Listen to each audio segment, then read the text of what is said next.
നമ്മുടെ മാധ്യമങ്ങൾ ശവന്തീനികളാണെന്ന് പറഞ്ഞു കഴിഞ്ഞാൽ ഒട്ടും അതിൽ അതിശയോക്തി കലർത്തേണ്ടി വരില്ല. കാരണം എന്ന് പറഞ്ഞാൽ വാൽപ്പാറയിൽ അപകടം നടന്നപ്പോഴത്തേക്കും ഈ മാധ്യമപ്രവർത്തകരെല്ലാം ഈ വിക്ടിംസിൻ്റെ കൂടെയുള്ള ഈ മരിച്ചുപോയ ആൾക്കാർ അപകടത്തിൽപ്പെട്ടവരുടെ കൂടെ ഉണ്ടായിരുന്നിടത്ത് മൈക്കും കൊണ്ട് ചെല്ലുകയാണ്.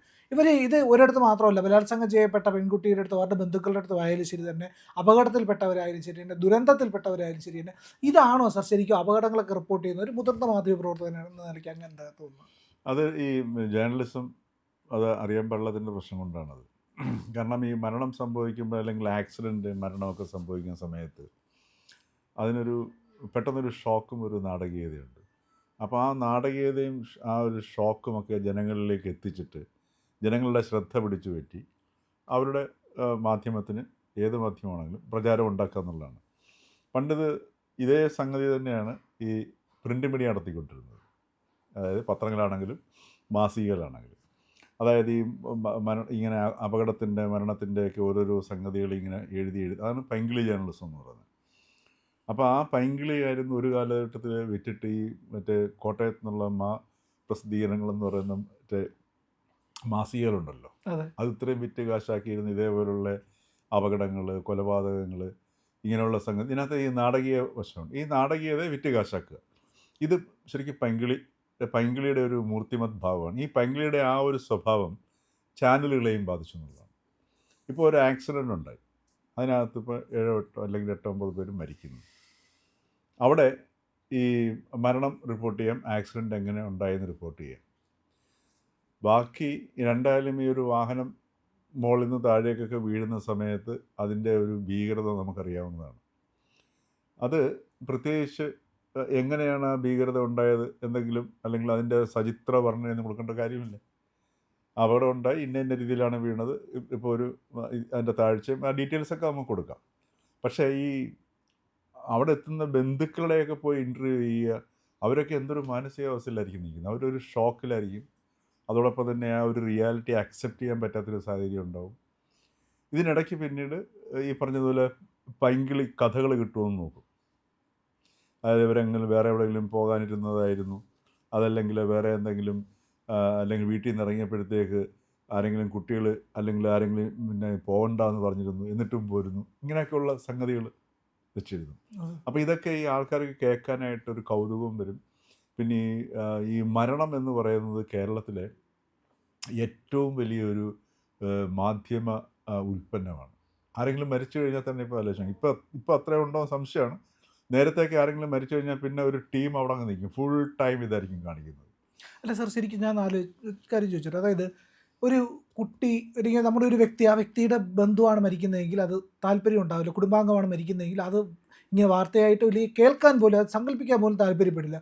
പക്ഷെ മറ്റൊരാളുടെ മരണത്തിൻ്റെ വാർത്തയുടെ ഇത്തരം വിശേഷങ്ങൾ ആസ്വദിക്കാൻ മനുഷ്യന് കഴിയുന്നത് എങ്ങനെയാണ്? അതാണ് ഏറ്റവും പ്രത്യേകത. കാരണം എന്ന് വെച്ച് കഴിഞ്ഞാൽ നമ്മൾ ജീവിച്ചിരിക്കുകയല്ലേ. ഉം. അപ്പം നമ്മളവിടെ ഒരു സുഖം അനുഭവിക്കുന്നുണ്ട്. അതായത് നമുക്കിത് സംഭവിച്ചിട്ടില്ലല്ലോ എന്നുള്ളൊരു സുഖം. അവിടെ നമ്മളിത് കാഴ്ചക്കാരാകുകയും, പിന്നെ മനുഷ്യന് എപ്പോഴും ഉള്ളൊരു പ്രത്യേകത എന്ന് വെച്ച് കഴിഞ്ഞാൽ ഈ പെയിൻ, വേദന ആസ്വദിക്കാനുള്ളൊരു ടെൻഡൻസി ഉണ്ട്. അതായത് ആരും കണ്ടിരിക്കത്തില്ല ഇങ്ങനെയൊക്കെ പറയും, ശ്രദ്ധിച്ചിട്ടില്ലേ? പക്ഷേ കണ്ടു. അതേ സമയത്ത് കാണും. അത്യധികം വേദനാജനകമായ ഒരു രംഗമായിരുന്നു അത് എന്ന് പറഞ്ഞു കഴിഞ്ഞാൽ അത് കാണാത്തൊരു സംഗതി പെട്ടെന്ന് കാണാനുള്ള താല്പര്യം വരും. മനസ്സിലായില്ലേ? ഇത് ഹ്യൂമൻ ടെൻഡൻസിയാണത്. അതായത് ഈ ഒരു പെയിൻ ആസ്വദിക്കുക എന്നുള്ളത് ഇന്ന് നമ്മുടെ ഈ പൈങ്കിളി മാധ്യമ പ്രവർത്തനത്തിൻ്റെ അടിസ്ഥാന ശിലയെന്ന് പറയുന്നത് വേദനയെ ആസ്വദിപ്പിക്കുക എന്നുള്ളതാണ്. മനസ്സിലായി? ഇപ്പോൾ ഉദാഹരണത്തിന് ഇപ്പോൾ നമ്മളുടെ ചർച്ചകളെടുത്ത് നോക്കുന്ന സമയത്ത് ഒരാൾ വേറൊരാളെ ആക്രമിക്കുന്നു വാക്കുകൾ കൊണ്ട്, ഇല്ലേ?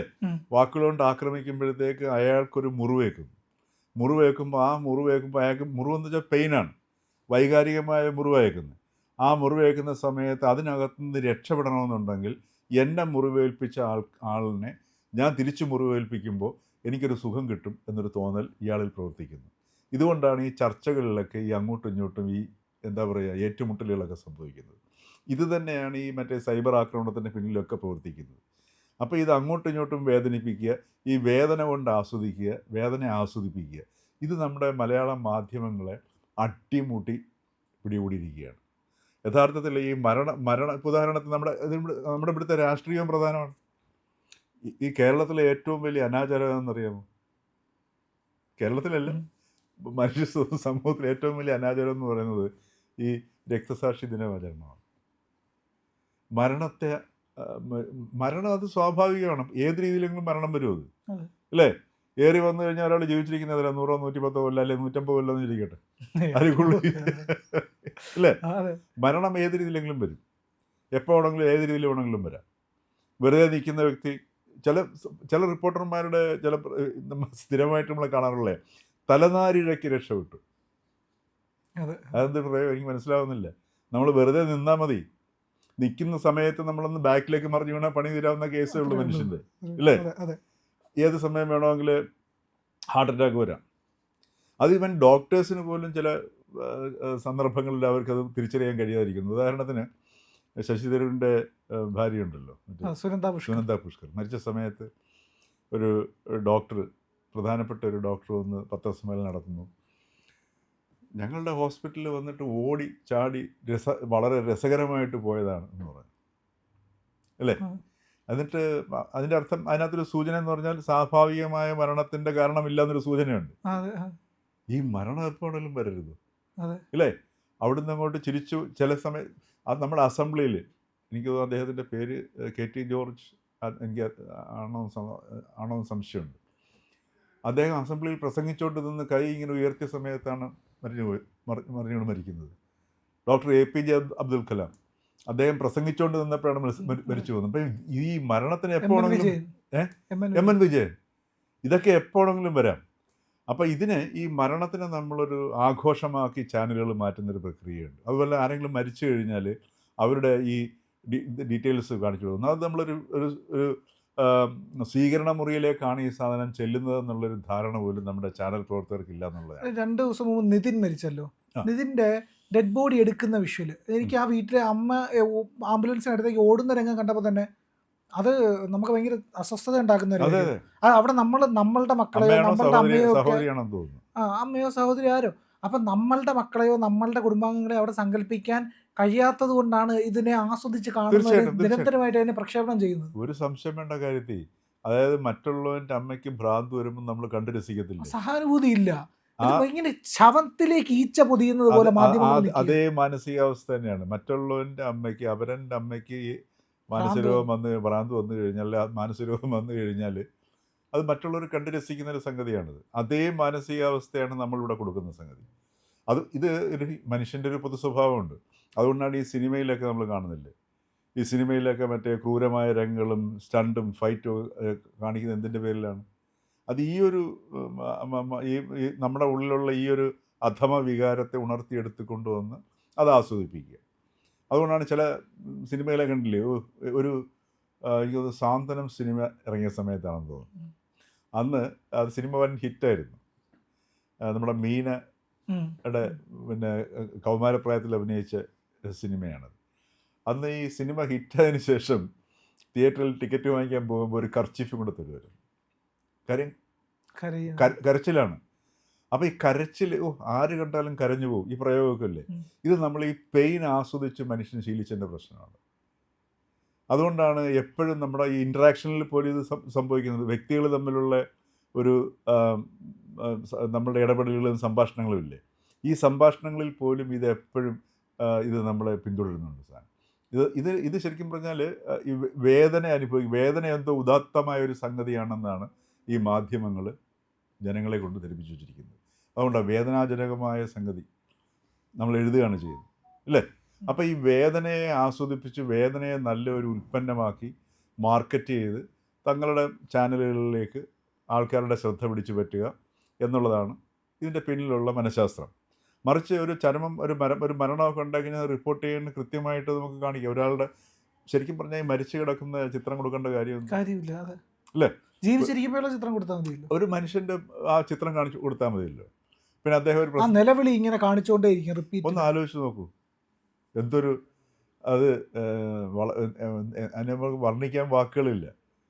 കാരണം ഇത് ഓരോ ദിവസവും നമ്മളിങ്ങനെ ഈ ഇതിൽ കണ്ടുകൊണ്ടിരിക്കണം. ഇപ്പോൾ അതുകൊണ്ട് വന്ന് എന്ത് പറ്റിയെന്ന് പറഞ്ഞില്ല. നേരത്തെ താങ്കൾ പറഞ്ഞില്ലേ, ഈ എമ്പതിയെക്കുറിച്ച് പറഞ്ഞല്ലോ അല്ലേ? ആ, അപ്പോൾ പ്രിയം പറഞ്ഞ എമ്പതി എന്ന് പറയുന്ന സംഗതി ഇപ്പോൾ ഇങ്ങനെ വന്ന് മനുഷ്യന് ഇല്ലാണ്ടായി മാറും. മനസ്സിലായില്ലേ? ഇപ്പോൾ ഈ കുറച്ച് കഴിയുമ്പോഴത്തേക്ക് ഈ ഈ പിന്നെ വേണ്ടപ്പെട്ടവരുടെ മരണത്തെ സാറ് ഒരു ഒരു പറഞ്ഞപ്പോൾ ഒരു മനസ്സിലായി. ഏ സാറ് പറഞ്ഞപ്പോൾ മനസ്സിലായിരുന്നു. കാരണം കെവിൻ കാർട്ടറുടെ ചിത്രത്തെ കുറ്റപ്പെടുത്തിയ ജനത ആ ഇന്ന് ആ ചിത്രത്തെ ആസ്വദിക്കുന്ന അതാ ഞാൻ രീതി. പറഞ്ഞത്. അപ്പോൾ കുറച്ച് കഴിയുമ്പോഴത്തേക്ക് ഒരു ടി വി സീൻ പോലെ നമ്മുടെ വേണ്ടപ്പെട്ടവരുടെ മരണത്തെയും കണ്ട് പോകുന്ന ഒരവസ്ഥയിലേക്ക് മാറുന്നു. അവിടെ എമ്പതി എന്ന് പറയുന്ന സംഗതി ഇല്ലാണ്ടാവുക ചെയ്യുന്നത്. അപ്പോൾ നമ്മുടെ ഏറ്റവും അതിസൂക്ഷ്മമായ വികാരങ്ങളെയൊക്കെ വളരെ പിന്നെ ശക്തിയോടുകൂടി നിലനിർത്തേണ്ടത് വളരെ ആവശ്യമാണ്. കാരണം ഈ എമ്പതി പോയി കഴിഞ്ഞാൽ മനുഷ്യൻ മൃഗത്തേക്കാൾ അപകടകാരിയാണ് അതെ. അല്ലേ? അപ്പോൾ ഈ എമ്പതി കാരണം എല്ലാ ദിവസവും നമ്മൾ എന്തിനാണ് ഈ മരണമില്ലാത്ത ദിവസമുണ്ട് അല്ലേ? ഇപ്പോൾ പത്രങ്ങൾക്കെല്ലാം ഈ ചരമ പേജുണ്ട്, മരണ വാർത്ത കൊടുക്കുന്ന പേജുണ്ട്. ഇപ്പോൾ അത് നേരത്തേക്ക് ഒരു പേജായിരുന്നു, ഇപ്പോൾ ചില പത്രങ്ങൾക്ക് 1ഉം 2ഉം പേജൊക്കെ വരുന്നുണ്ട്. അതെ. മരണമില്ലാത്ത ദിവസങ്ങളുണ്ടാവില്ല. എല്ലാവരുടെ മരണം ഒരുപോലെ തന്നെ ഉള്ളൂ. അത് പല രീതിയിൽ വരും മരണം. അപ്പോൾ മരണം വന്ന് അതിന് വാർത്താ പ്രാധാന്യമുള്ളതുണ്ടാവും. അപകടങ്ങളുണ്ടെങ്കിൽ അപകടങ്ങൾ റിപ്പോർട്ട് ചെയ്യുന്ന ഒരു അപകടം ഉണ്ടായി കഴിഞ്ഞാൽ എന്താ റിപ്പോർട്ട് അറിയാനുള്ളത് ആൾക്കാർക്ക്?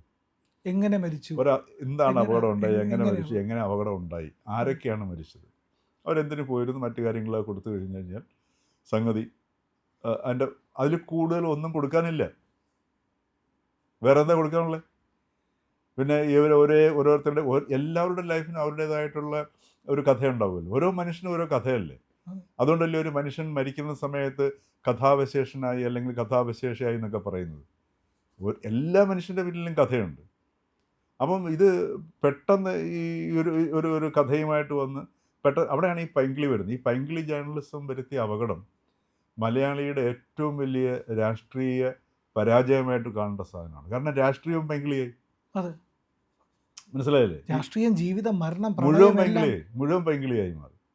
അപ്പോൾ ഇത് ശരിക്കും പറഞ്ഞാൽ ഇത് ജനം തിരിച്ചറിയേണ്ടതാണ്. കാര്യം കണ്ടുകൊണ്ടിരിക്കുന്നവരുടെ സെൻസിറ്റിവിറ്റി, അതല്ലെങ്കിൽ അവരുടെ ഒരു എന്താ പറയുക, ആ ഒരു എമ്പതി എന്ന് പറയുന്ന ഒരു ഫാക്ടർ.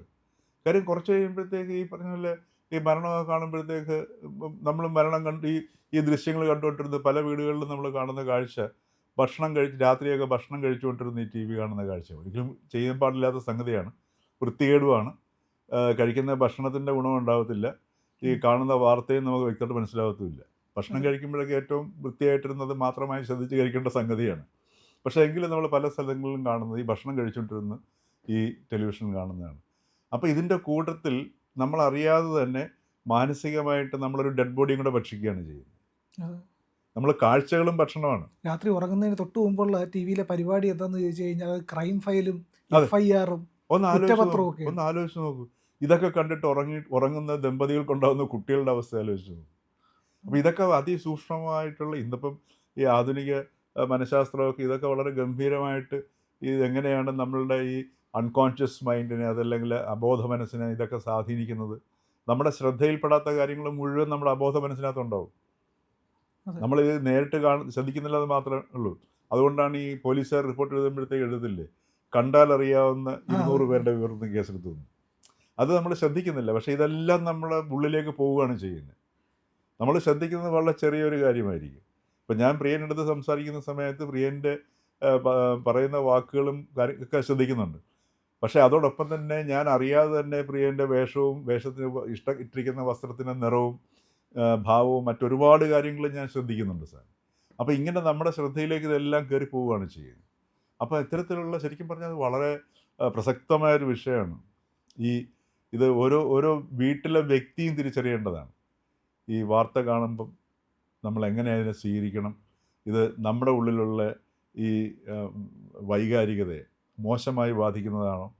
കാരണം വൈകാരികയെ മോശമായി ബാധിച്ചാൽ അവരുടെ വ്യക്തിബന്ധങ്ങളെ ബാധിക്കും, സമീപനങ്ങളെ ബാധിക്കും, കാഴ്ചപ്പാടിനെ ബാധിക്കും, ഒരു വ്യക്തിയെ നശിപ്പിച്ച് കളയും ശരിക്കും.